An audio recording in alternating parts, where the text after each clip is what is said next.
అయితే ఈ రోజున మనం చూడాల్సిన ఒక ముఖ్య విషయం ఏంటంటే ఎరుగెను. దేవుడు ఎరగాలి. నా గొర్రెల్ని నేను ఎరుగుదును, అవి కూడా నన్ను ఎరుగును. దేవుణ్ణి ఎరిగేవారిగా, దేవుని చేత ఎరగబడిన వారిగా ఉన్నవారు ఈ మూల పాఠముల తట్టు మరలా తిరగరింగా. ఈ పుట్టినరోజు సచిన్ రోజులని వీటి వైపు నువ్వు తిరగవు. ఇంకా దీంట్లో నేను మీకు ఒక క్లారిటీ ఇవ్వాలనుకుంటున్నా. ఎవరైనా మరణిస్తే వెళ్ళి సమాధి చేయవచ్చు.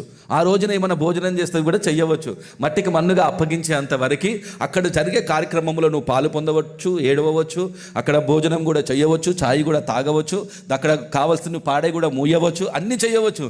కానీ దాని తర్వాత 3 రోజుల తర్వాత మేము దినాలు పెట్టాము రండి అంటే ఆ దినాలు సంఘానికి లేదు. అది మూల పాఠములు అవన్నీ. ఒక వ్యక్తి జన్మిస్తే వెళ్ళొచ్చు, ఆ వ్యక్తికి ఒక డ్రెస్ కూడా ఇవ్వచ్చు.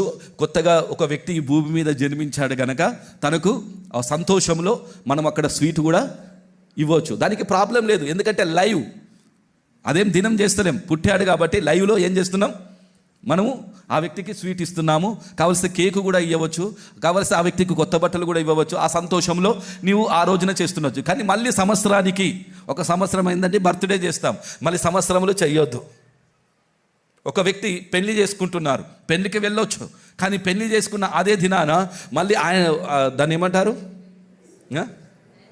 యానివర్సరీ, పెళ్లి దినం.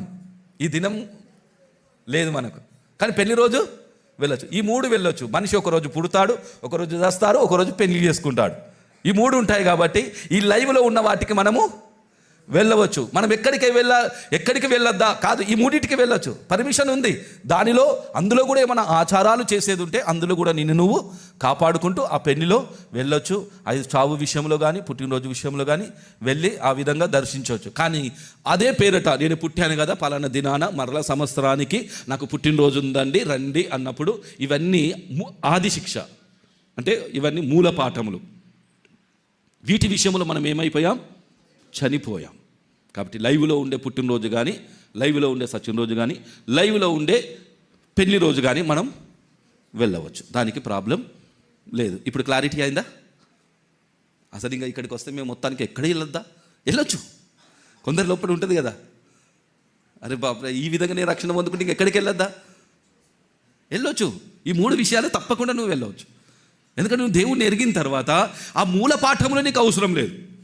ఈ దినములు, మాసములు, ఉత్సవకాలములు, సంవత్సరములు, పండుగలు, క్రిస్మస్లు, ఈస్టర్లు, గుడ్ ఫ్రైడేలు ఇవన్నీ అవసరం లేదు. అవన్నీ మనం అనుభవించుకుంటూ వెళుతున్నాము ఈ ఆత్మీయ యాత్రలో. మీరు పరదేశకులు, యాత్రికులై ఉన్నారు. నిలువరమైన పట్టణం మనకి ఇక్కడ లేదు. మనం ఉండబోవు దాని కొరకు నిరీక్షించుచున్నాం. ఇప్పుడు ఉన్న దాని కొరకు కాదు, మనకు ఉండబోవు దాని కొరకు మన నిరీక్షణ. మనం నిరీక్షణ గలవారమై మనం రక్షింపబడాలి. కేవలం ఈ జీవన సంబంధమైన విషయం కొరకు దేవుడు మనల్ని పిలుచుకోలేదు, నిత్య జీవం కొరకు నన్ను పిలుచుకున్నాడు. కనుక కేవలం ఈ జీవిత కాలం మట్టుకే మనం క్రీస్తునందు నిరీక్షించబడిన వారమైన ఎడల అందరికంటే మనం ఎవరము దౌర్భాగ్యులం. కాబట్టి దౌర్భాగ్యులుగా ఉండొద్దు. మనం ఎట్లుండాలి, ధన్యులుగా ఉండాలి. మనం ఎలా ఉండాలండి, కేవలం ఈ జీవితకాలం మట్టుకే ఇక్కడ తినాలి, ఇక్కడ తాగాలి, ఇక్కడ సుఖించాలి, ఇక్కడ ఎంజాయ్ చేయాలి, ఇక్కడ అది చేయాలి, ఇది చేయాలి, అన్నీ చేస్తే ఏం కాదు అని ఈ విధంగా కేవలం ఈ జీవితకాలం మట్టిగా నువ్వు యేసయ్యను నమ్ముకున్న వ్యక్తివైతే నీవు అందరికంటే దౌర్భాగ్యుడవు. కానీ నిత్య జీవం కొరకు ఎవరైతే నిర్ణయింపబడినారో వారు ప్రభుని విశ్వసించాలి. నిత్య జీవం కొరకు ఎవరైతే ప్రభు ఎన్నుకున్నాడో వారు మాత్రమే విశ్వసించాలి, అందరు కాదు.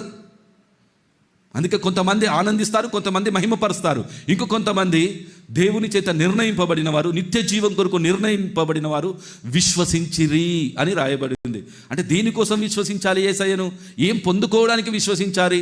నేను నశించిపోకుండా ఆ ప్రభు నాలో ఉండాలి, నేను మరణించిన తర్వాత నేను నిత్య జీవానికి చేరుకోవాలి. అందుకే ఎవరును నశింపక తన నిత్య జీవం పొందునట్లుగా తన ఏకైక కుమారుణ్ణి మన కోసం అనుగ్రహించెను.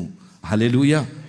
కాబట్టి నిత్య జీవం కొరకే ఆయన మన కోసం ఇవ్వబడినాడు కనుక ఈ లోక విషయాల కొరకు కాదు, ఈ లోక పద్ధతుల కొరకు కాదు, ఈ లోకంలో ఉన్న సుఖ విలాసాల కొరకు కాదు, కానీ నిత్య జీవములో ఉన్న నిజమైన ఆ శాంతిలోనికి, ఆ మహిమలోనికి దేవుడు మనల్ని నడిపిస్తున్నారు.